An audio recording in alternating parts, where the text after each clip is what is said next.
Assalamualaikum anak-anak. Halo, bagaimana kabarnya hari ini? Baik kan?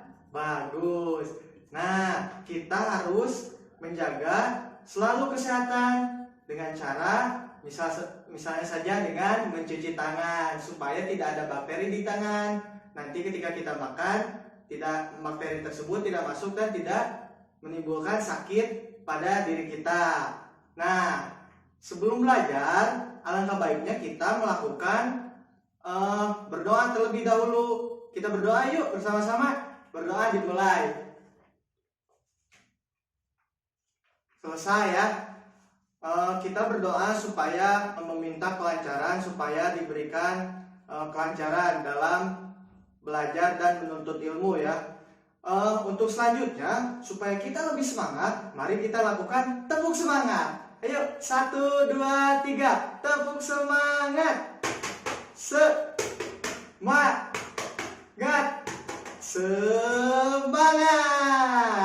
Nah, supaya lebih semangat, mari kita lakukan sekali lagi yuk. 1, 2, 3, tepuk semangat. Semangat. Nah, bagaimana anak-anak? Sekarang kalian sudah merasa lebih semangat bukan? Setelah melakukan tepuk semangat. Nah, setelah itu, sebelum kita mulai ke pembelajaran, alangkah baiknya untuk menumbuhkan rasa nasionalisme kita, mari kita menyanyikan lagu Indonesia Raya bersama-sama. Yuk kita mulai.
Nah, kalian sudah menyanyikan lagu Indonesia Raya dengan sangat bagus. Suara kalian sangat bagus ya. Tepuk tangan untuk kalian ya. Selanjutnya, apa yang dibelajarkan sebelumnya mengenai bagaimana cara kita menghargai keberagaman. Nah, ketika tadi kita menyanyikan lagu Indonesia Raya itu untuk menumbuhkan rasa nasionalisme. Nah, dan untuk menumbuhkan rasa cinta terhadap tanah air, kita juga bisa melakukan hidup rukun. Nah, bagaimana kehidupan rukun dapat tercapai? Di pembelajaran selanjutnya, apa saja sikap-sikap yang bisa menunjang terciptanya kehidupan rukun? Apa ayo? Iya, yang pertama adalah selalu menghargai sesama, menghargai perbedaan, dan juga apa? Iya betul, bersikap sopan. Selanjutnya apa lagi? Iya betul, rendah hati dan juga tidak sombong. Sikap-sikap tadi bisa mendorong terjadinya atau terciptanya kerukunan. Nah, dan ketika kerukunan di masyarakat sudah terbentuk, ini akan membuat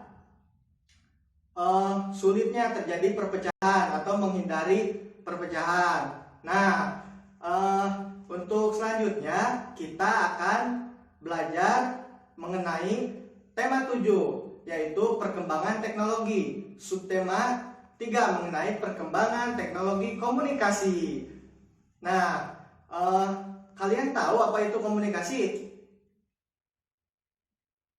Ya, komunikasi itu adalah suatu kegiatan yang dilakukan antara satu orang dengan orang yang lain atau lebih gitu ketika melakukan pembicaraan. Bisa saja lewat surat. Kita kenal dulu ya. Nah, untuk sekarang perkembangan teknologi semakin pesat ya. Ada banyak sekali alat yang bisa digunakan untuk kita melakukan komunikasi. Nah, di sini Bapak ada beberapa gambar yang menunjukkan beberapa alat komunikasi ya. Nah, coba kalian tebak, ini gambar apa ya? Nah, betul, ini adalah gambar telepon kaleng ya, biasa digunakan untuk bermain. Nah, dan kemudian gambar apakah ini? Ayo coba tebak. Nah, betul ya, ini adalah gambar telepon. Kemudian Bapak ada satu lagi gambar ya. Nah, gambar apakah ini? Iya, betul, ini adalah gambar telepon genggam atau yang biasa kita kenal sebagai smartphone. Nah, dari ketiga alat komunikasi tadi, menurut kalian apa yang menjadi pembeda di antara ketiga alat komunikasi tadi? Ayo, apa? Iya, yang membedakan adalah kegunaannya ya.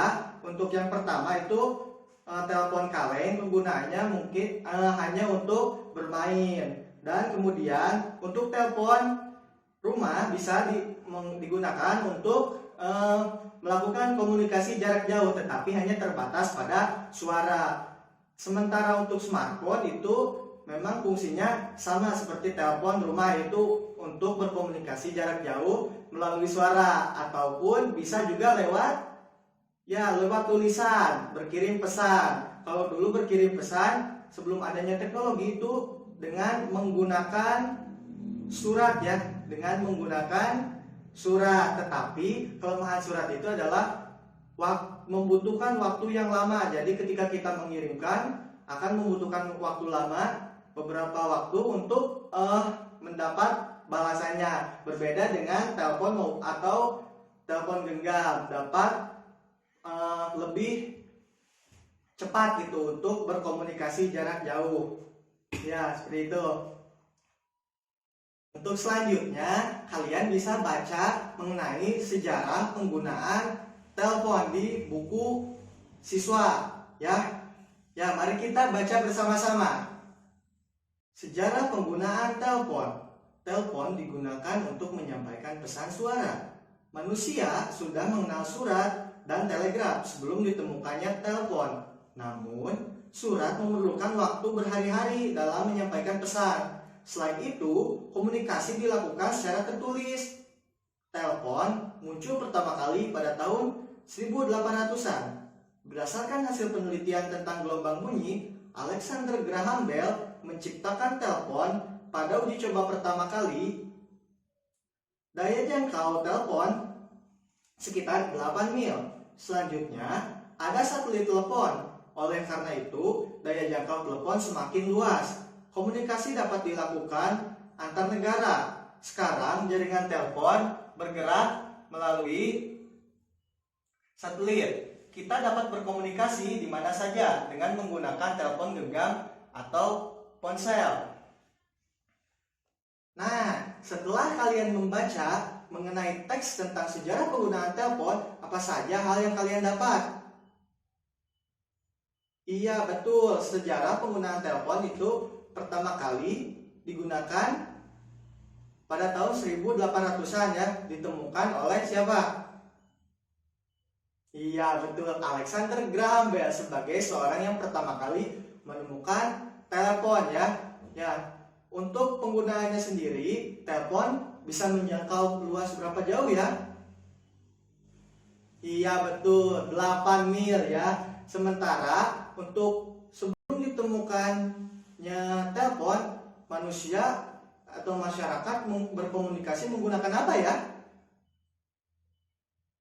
Iya betul, menggunakan surat. Salah satu kelemahan surat adalah apa? Iya betul, adalah lamanya waktu yang diperlukan untuk melakukan komunikasi karena memerlukan waktu untuk menyampaikan pesan lewat pos.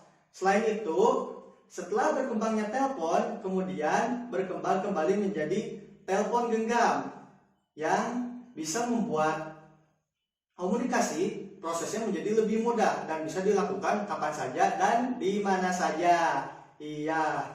Lalu, setelah kalian tadi membaca mengenai teks sejarah penggunaan telepon, apa saja sih kosakata yang kalian temukan berkaitan dengan hal teknologi dari teks tersebut? Nah, kalau kalian lupa, mari kita baca kembali ya. Nah, setelah kalian membaca kembali, apa yang kalian dapat? Kosakata apa saja? Betul, ada telegraf ya, telegraf. Berkaitan dengan teknologi kosakata. Telegraf itu merupakan salah satu alat komunikasi berbasis tulisan ya. Kemudian ada telepon, seperti yang sudah tadi dijelaskan, telepon itu bisa memudahkan proses komunikasi dengan cara melalui suara ya. Selanjutnya ada satelit. Satelit itu merupakan suatu benda untuk menyalurkan sinyal ya, sehingga proses komunikasi di telepon dapat terjadi. Dan yang terakhir itu ada ponsel. Ponsel itu seperti yang kalian kenal dan mungkin kalian juga sudah sering menggunakannya atau mahir menggunakannya. Ponsel itu merupakan suatu alat yang memang memudahkan untuk berkomunikasi, tidak hanya melalui suara tetapi melalui tulisan juga dengan cara berkirim pesan, dan jelas memudahkan proses komunikasi, bisa dilakukan kapan saja dan di mana saja. Nah, setelah tadi kalian menemukan beberapa kosakata baru, selanjutnya kita akan mencari kalimat utama dalam teks yang berjudul Sejarah Penggunaan Telepon tadi. Nah, tapi sebelum itu, apakah kalian tahu apa yang dimaksud dengan kalimat utama? Iya, kalimat utama itu merupakan ide atau gagasan pokok yang ada dalam suatu paragraf, yang mana biasanya terdapat di awal atau di akhir kalimat. Apabila terdapat di awal kalimat, itu termasuk ke dalam kalimat utama deduktif. Sementara yang berada di akhir, itu merupakan kalimat utama yang bersifat induktif. Nah, kalian sudah mengerti apa yang dimaksud dengan kalimat utama. Selanjutnya, kalian silahkan baca kembali dan tentukan di setiap paragraf dalam teks sejarah penggunaan telepon kalimat utamanya. Nah, setelah kalian membaca tadi, kalian pastinya sudah menemukan kalimat utama ya. Untuk kalimat utama yang terdapat di paragraf 1 itu apa? Iya betul, kalimat yang bersifat deduktif atau di awal kalimat, yaitu telepon digunakan untuk menyampaikan pesan suara. Sementara sisanya itu disebut dengan apa yang ke bawahnya? Kalimat penjelas ya. Selain dari kalimat utama itu disebutnya kalimat penjelas. Selanjutnya ke paragraf kedua, terdapat di awal kalimat ya, atau deduktif, yaitu telepon muncul pertama kali pada tahun 1800-an. Iya betul. Jadi sisanya yang terdapat dalam paragraf kedua itu termasuk ke dalam kalimat penjelas. Kalimat penjelas itu berfungsi untuk menjelaskan dari kalimat utama ya, untuk memperkuat kalimat utama. Selanjutnya di paragraf ketiga terdapat di akhir paragraf ya, yaitu komunikasi dapat dilakukan antar negara. Nah, kalau terdapat di akhir paragraf itu termasuk ke dalam apa ya? Kalimat utama apa? Iya, betul. Kalimat utama induktif. Betul, kalian pintar. Yang terakhir. Iya, yang terakhir juga betul. Kalimat utamanya berada di akhir atau induktif ya. Kalimatnya itu kita dapat berkomunikasi di mana saja dengan menggunakan telepon genggam atau ponsel. Jadi kalimat sebelumnya itu merupakan kalimat penjelas ya. Ya seperti itu. Nah, untuk selanjutnya mari kita membuat alat komunikasi sederhana yang bisa kita buat menggunakan barang bekas. Yuk. Nah, sekarang kita akan membuat kreasi dari barang bekas, yaitu telepon kaleng ya. Bahan-bahan yang harus kita siapkan yang pertama adalah kaleng bekas. Kalian bisa memanfaatkan kaleng bekas sarden ataupun bekas susu ya. Kemudian siapkan juga benang. Lalu alat untuk membuat untuk melubangi kaleng nantinya ya. Alat tajam seperti misal obeng atau kalian bisa memanfaatkan paku. Selain daripada meningkatkan kreativitas membuat telepon kaleng ini bisa mengurangi sampah yang ada di lingkungan ya. Untuk prosesnya kita buang bagian ini ya. Selanjutnya kalian lubangi bagian ini tapi tidak dibuang ininya. Lakukan pada kaleng yang selanjutnya. Juga kalian buang bagian yang ini satu, lalu kemudian lubangi bagian yang satu lagi tetapi tidak dibuang semuanya ya, hanya dilubangi. Setelah itu, setelah seperti ini, kalian siapkan tali ya. Tali, lalu masukkan ke lubang yang ini. Nah, lalu buat tali seperti ini di ujungnya.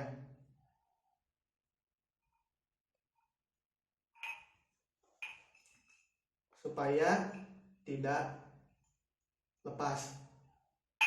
Lakukan seperti yang tadi ke kaleng yang satunya lagi ya. Kita masukkan di bagian yang ini, hanya ini.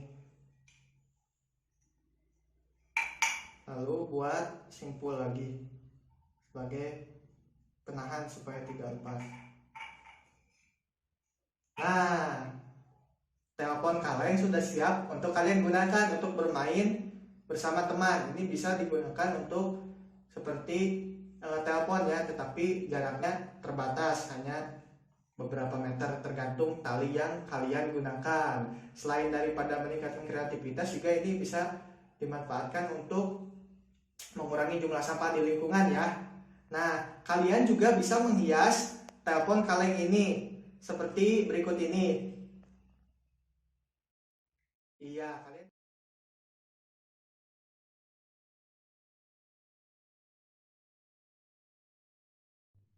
Nah, setelah tadi kalian telah membuat telepon kaleng, kemudian menghiasnya dengan melihat contoh dari kreasi yang sudah ditampilkan, itu merupakan sebuah kreasi yang disebut dengan pola hias.